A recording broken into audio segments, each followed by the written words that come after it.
And welcome my dear students और Pragya science coaching centre के छात्रों।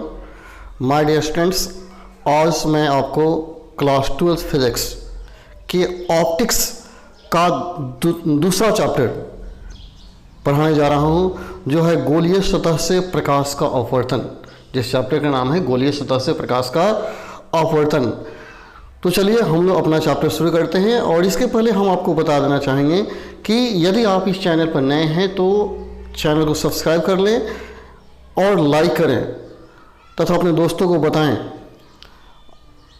कि इस चैनल के माध्यम से आपके 12th क्लास की ऑब्जेक्टिव की पढ़ाई बहुत बढ़िया हो जाएगी।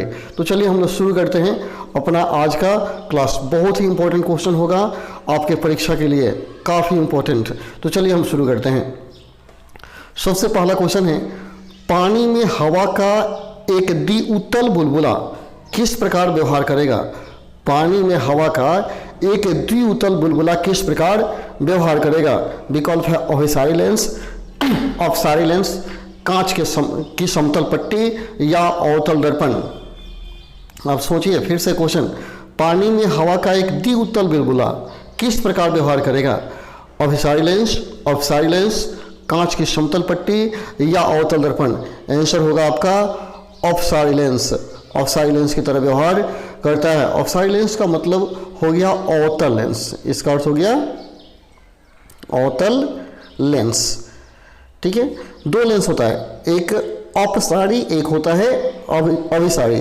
तो अपसारी ये क्या करता है, जो लेंस प्रकाश को फैलाता है उससे बोलते हैं अपसारी, और जो प्रकाश को एक बिंदु पर फोकस करता है उसे बोलते हैं अभिसारी। तो आपका आंसर हो जाएगा अपसारी लेंस। चलिए तो अगला क्वेश्चन देखते हैं। एक द्विउतल लेंस की वक्रता त्रिज्या 10 cm और 15 cm है। यदि इसके पदार्थ का अपवर्तनांक 1.5 हो तो इसकी फोकस दूरी क्या होगी। फिर से क्वेश्चन सुनिए, न्यूमेरिकल क्वेश्चन है। यदि एक द्विउतल लेंस की वक्रता त्रिज्या 10 cm और 15 cm है, यदि इसके पदार्थ का अपवर्तनांक 1.5 हो तो इसकी फोकस दूरी क्या होगी। इसे हल करना पड़ेगा। तो देखिए यहाँ जो त्रिज्या r का मान दिया है 10 cm, एक r1 हो जाएगा। r1 का मान 10 cm है, तो r2 का मान देखते हैं। r2 का मान दिया गया 15 cm। इसमें हम क्या करते हैं, एक को पॉजिटिव लेते हैं और दूसरे को नेगेटिव। तो यहाँ जो 15 होगा नेगेटिव रखा जाएगा। तो सूत्र होता है 1/f = new minus 1/r1 minus 1/r2। तो इसी के माध्यम से बनाएंगे, इसलिए हो जाएगा कितना 1/f बराबर 1.5 माइनस 1 1/10। अब माइनस 1 बाई क्या हो जाएगा 15 हो जाएगा। तो इसको हल करेंगे 0.5 इंटू हो गया, एलसीएम लेंगे 10 और 15 का लघुत्तम 30 हो जाएगा। तो हो गया आपका 30 और प्लस 2, 3 + 2 हो गया, यानी 0.5 मल्टीपल हो गया आपका 5/30। तो आपका हो जाएगा यानी 5/10 इंटू 5/30 यानी 6 हो जाएगा और 2 कितना आ गया 1/12, यानी फोकस दूरी आपका हो जाएगा 12 सेंटीमीटर। चलिए देखते हैं अगला। एक लेंस की हवा में फोकस दूरी 20 सेंटीमीटर और 1.5 अपवर्तनांक वाले माध्यम में उस लेंस का फोकस दूरी क्या होगा। एक लेंस की हवा में फोकस दूरी 20 सेंटीमीटर है, इसे 1.5 अपवर्तनांक वाले माध्यम में लेकर जाते हैं तो वहाँ इसकी फोकस दूरी क्या होगी। तो यहाँ ध्यान देने वाली बात है कि लेंस की फोकस दूरी 20 सेंटीमीटर है और इसको हवा में रखा गया है। जिस समय फोकस दूरी 20 सेंटीमीटर दिया है तो हवा का अपवर्तनांक लगभग 1 होता है, और हम किसी लेंस को कम अपवर्तनांक से ज़्यादा अपवर्तनांक वाले में लेकर जाते हैं तो फोकस दूरी बढ़ जाती है। और यहाँ 1.5 अपवर्तनांक ज़्यादा है और हवा का अपवर्तनांक हम जानते हैं कि 1 होता है, और हवा से लेंस को लेकर जाते हैं किसमें 1.5 अपर्तनांक वाले माध्यम में, और तब फोकस दूरी क्या होगी, बढ़ जाएगी।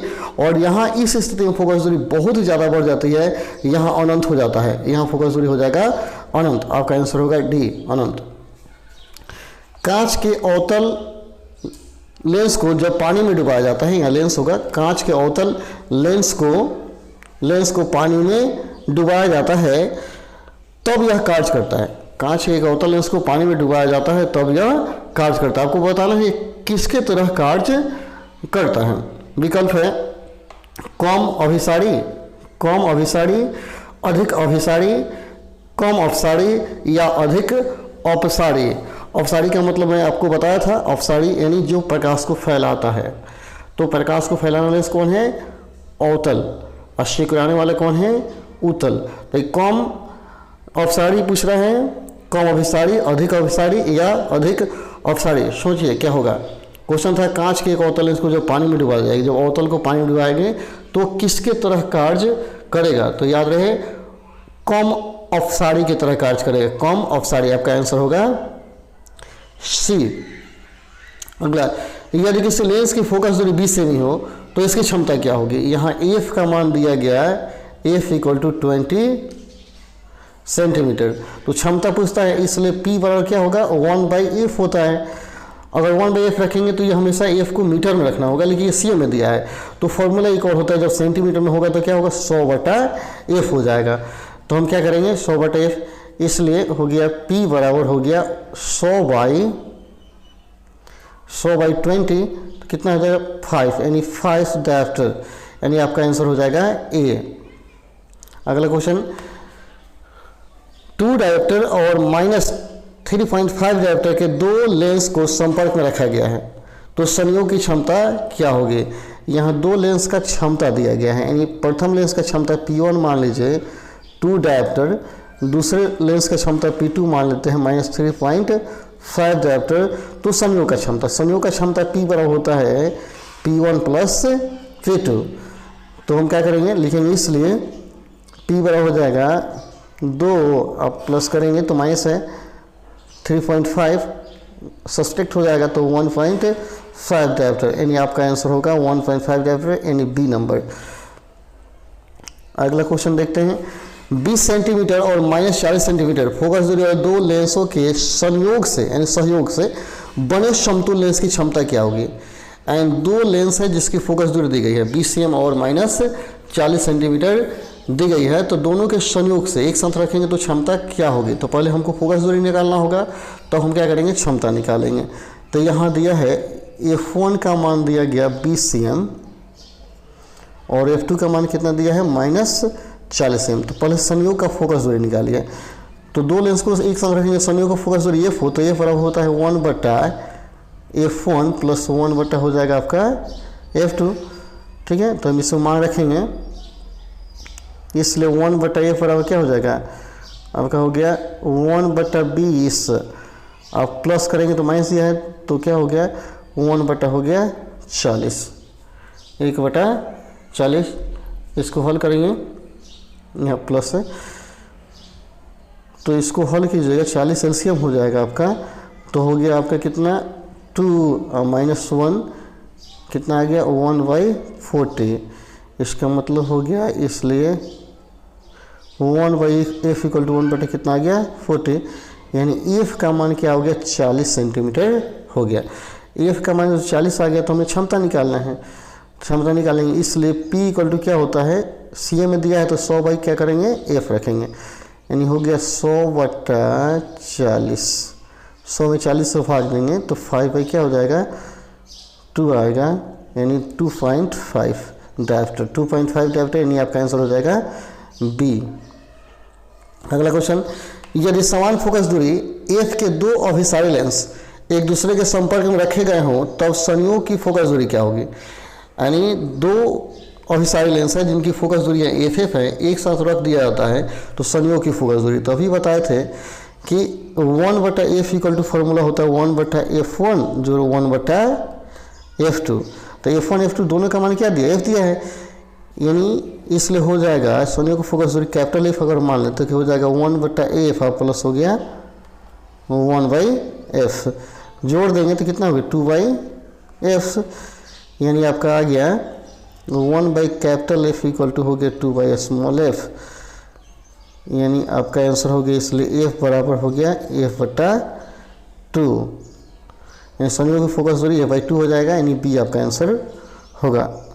दो उत्तल लेंस जो एक दूसरे के संपर्क में हैं का समतुल्य लेंस होगा। दो उत्तल लेंस एक दूसरे के संपर्क में हैं, तो अगर दो उत्तल लेंस को संपर्क में रखेंगे तो उत्तल ही रहेगा, वो अवतल थोड़ी हो जाएगा, तो आपका आंसर होगा उत्तल।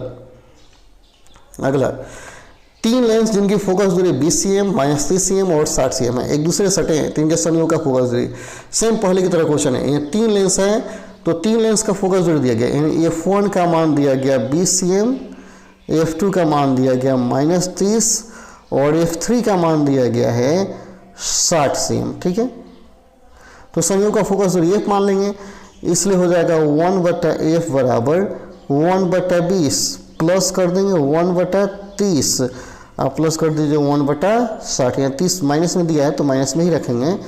ठीक है, और इसको एलसीएम लेकर हल करेंगे। यहाँ एलसीएम क्या हो जाएगा 60, तो 30 3 हो जाएगा, 2 हो जाएगा, यहाँ हो गया 1 3 और 4 2/6 60 हो जाएगा, यानी हो गया आपका 1/f इक्वल टू 2/60 कट जाएगा 30 मतलब, इसलिए f का मान क्या हो गया 30 हो गया, एंड 30 आपका आंसर हो जाएगा बी। अगला क्वेश्चन, पानी के अंदर हवा का बुलबुला कैसा व्यवहार करता है? पानी के अंदर हवा का बुलबुला कैसा व्यवहार करता है? तो पानी के अंदर हवा का जब बुलबुला होता है तो हमेशा अवतल लेंस की तरह व्यवहार करता है, अवतल लेंस की तरह व्यवहार करेगा। अगला, अभिसारी लेंस को पानी में डुबाने पर उसकी क्षमता हो जाएगी। अभिसारी लेंस को पानी में डुबाएंगे, यानी जब अभिसारी लेंस को पानी में डुबाया जाता है तो उसकी क्षमता घट जाती है, यहाँ आंसर हो जाएगा उसकी क्षमता हो जाती है कम। तो चलिए आज के लिए इतना ही, फिर मिलते हैं कल अगले वीडियो में। आप इन सारे प्रश्नों को अच्छा से देख लें, कल हम लोग न्यूमेरिकल बनाएंगे और एक नए वीडियो में मिलेंगे। आप अपनी तैयारी जारी रहें, अपने दोस्तों को भी बताएं और अपनी तैयारी को अच्छा से अच्छा करें। इस लॉकडाउन में बैठना नहीं है, पढ़ते रहना है। चलिए, यदि आप इस चैनल पर नए हैं तो सब्सक्राइब जरूर कर लें। Okay, thank you.